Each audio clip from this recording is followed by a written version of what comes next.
Welcome to Alfred's Gardening World. We are here at the exciting Coral Springs Garden Fest, where we will talk to some of the vendors about their unique product lines and their very unique plants. So let's check it out here. See you later and enjoy the video. Hi, my name is Alexis, and my nursery's name is Tropical Isles, Orchids and Bromeliads, and I'm located in Stuart, Florida. Today we're here at the Garden Fest in Coral Springs, and we have a selection of tillandsias, and also we do phales and snails, and also the tillandsia in the snails. This specimen right here is a tillandsia funkiana, and I grew this from small little pieces. Maybe about 4 or 5 years ago. I took little pieces and just tucked them in the rope here, and they grew. I keep it in my orchid house, and this is what they look like when they bloom. They're very beautiful. How small is the piece? You can just take little tiny pieces about 1 inch long and just tuck them in. That took 4 or 5 years to get that big. How do you fertilize it? We keep this in our orchid house, and we fertilize them every time we fertilize our orchids. So it's we're using the Michigan State University formula, the 15-2-15, and it's high calcium, high magnesium. We keep it under about 50% shade, and we water heavy maybe once or twice a week. We do a little more watering in the summertime when it gets hot. But tillandsias are fun. They really are very different. Here's a selection of some other ones. This is tillandsia stricta. And they could all get that size, right? With care. Oh yeah. With proper care. Yeah. This is Caput Medusa. Now that's a full-grown one there. Oh, okay. Okay, but these are smaller ones. You can see where it gets the name, like Medusa's hair. This is bulbosa. Okay, it has a bulbous bottom. Okay, and this is in bloom. The little purple flower is the true flower. But these color up very nicely this time of the year. Where do they absorb their nutrients? Through the leaves? Okay, the tillandsias, the root system is basically for anchoring. And they have a specialized organ on their leaves called a trichome. And what it is, it absorbs the dew or the moisture from the air, and that's how tillandsias get water. Interesting. This one here, this is called capitata, and this is a peach variety. So it turns peach. And then there's little ones here. That's called Andrianum. No, I'm sorry, Argentea. And the little spike coming up, that's the true flower. And you can grow this in an apartment or a townhouse, right? No. These are not inside plants. These are not interior scape plants. These are for outside, bright filtered light, like underneath a tree, on a patio. They like their moisture. They like their humidity. Most of these are coming from Central and South America. There are about 30 some odd of the native ones to Florida, but the more colorful ones are coming from Central and South America. And what do you use to fill to make them adhere to Hot glue. their host? Hot glue. Hot glue? Hot glue. You mean the wax glue? Yeah, Wax glue that yeah. you use for Christmas? You can use that. You can see this right here. Oh. And what's that, a piece of driftwood? This is Malaysian driftwood. Okay. And all I did was I took a little piece here and hot glued it there, and there's another piece there. Now I have something like this, but it doesn't seem to be doing very much. It's under a tree. Do I need I mean, it got a lot of rain, and it gets eastern exposure in the morning. Okay, they do need to be watered, especially in a drought situation. Oh, okay. They are air plants, but they're not cactus. Oh, okay. They are not cactus. They do need their moisture. Let me see how much money I have. Okay. This is not much of a turnout, but it rained last night and the people seem to be friendly. Let's see if we can find more vendors to talk about their plans. very interested.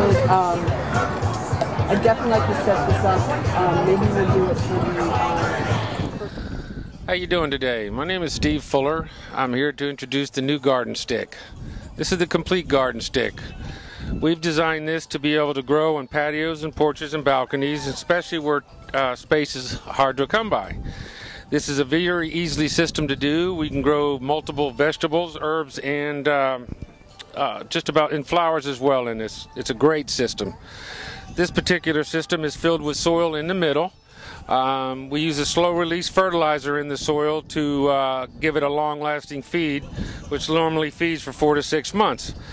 This particular stick grows 14 different varieties of herbs and vegetables. You can mix and match.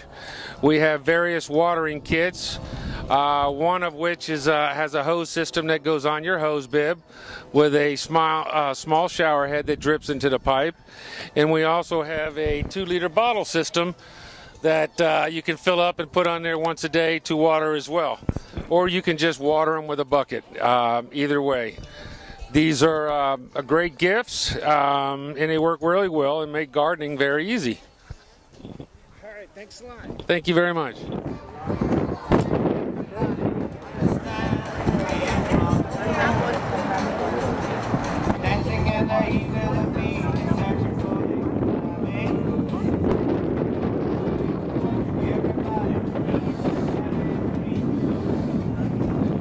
Yeah, they kind of look like condoms, don't they? Condoms full condoms. Beth Wilson. I'm a landscape designer, but I also try to attend garden shows, bringing a unique and interesting way to work with plants. Having worked in the retail business at a garden center, I realized that a lot of people don't have the time or energy to work on big landscape projects. But one of the fun things about turning people on to plants is using different types of vessels. Terrariums, if you remember back in the day where you would use a little mason jar maybe for a science fair project, it has changed a lot and evolved over time, and now there's a much more modern approach because it really is a situation where terrariums create their own biospheres.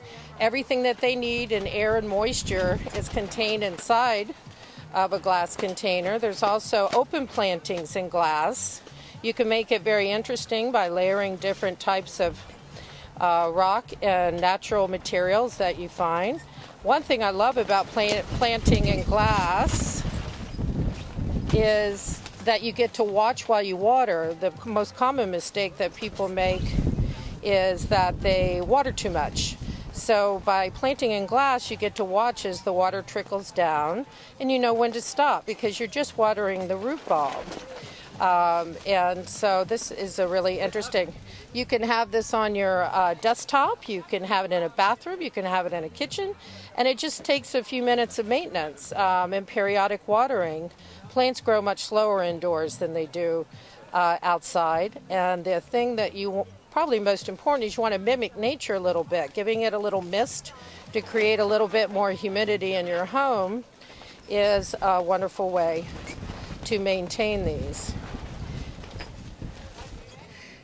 We've had a busy day here at the Garden Fest, and I've sold quite a few pieces, so I wish I could show you a little bit more. I can be contacted at livingartbybeth.com or 954-376-0717.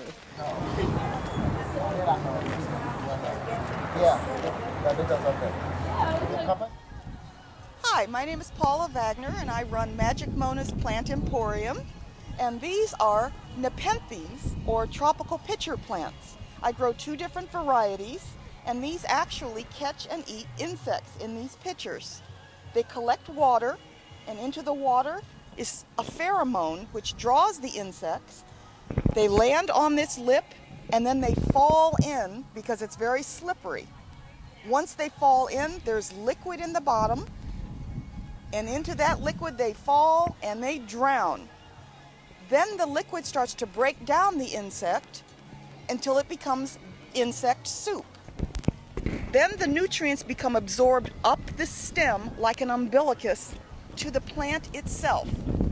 The roots on these plants no longer absorb nutrients because they evolved in extremely nutrient-poor soils. Therefore, they evolved these pitchers to get their nutrients. As a result, the roots no longer take up nutrients, so you should never put fertilizer at the root zone, only plain water. And what's in the pot is peat moss, not soil. These should be kept moist at all times, and they will grow and get very large. They'll catch all kinds of insects: mosquitoes, cockroaches, spiders, flies, ants, no-see-ums, centipedes, moths. Anything that goes in doesn't come out. It's a one-way trip, and that is how they get their nutrients. How long do they live? These plants will live a very long time, as long as you keep them moist and give them fairly good light and allow them to catch their own insects. They will keep growing and growing and growing, almost like an orchid continues to grow. So they need full sun. They need bright, slightly filtered light, orchid light. But then put them underneath a tree. You could put them under a tree, under an eave. They can even have a little bit of early morning sunlight. The soft, gentle light in the morning is actually good for them. The hot afternoon sun can sometimes burn them. Now, how big do they get? They will get enormous. These plants here will double in size in just 1 year. Now, what kind of soil content you put? You Peat moss never in there? ever use potting soil. That is too rich for the roots. You only use peat moss. Okay. And in addition, the peat moss acts as a sponge to hold the moisture against the roots. Like a bromeliad, I guess, sort of like. Similar to that. And these will grow and they'll eat your mosquitoes and all your bugs and be happy and just continue to grow. It's a very tropical but interesting plant. Yeah, it is. I think that'd be good. And where can they contact you? You're here in South Florida? Yes, I actually have a small nursery in Boca Raton. It's a private nursery, and you can contact me either on my website, magicmonasplants.com, or through email, magicmonasplants@earthlink.net. Well, it's time to leave the Coral Springs Gardening Show. And thank you for the vendors who participated, and hope to catch you on Alfred's Gardening World. Take care.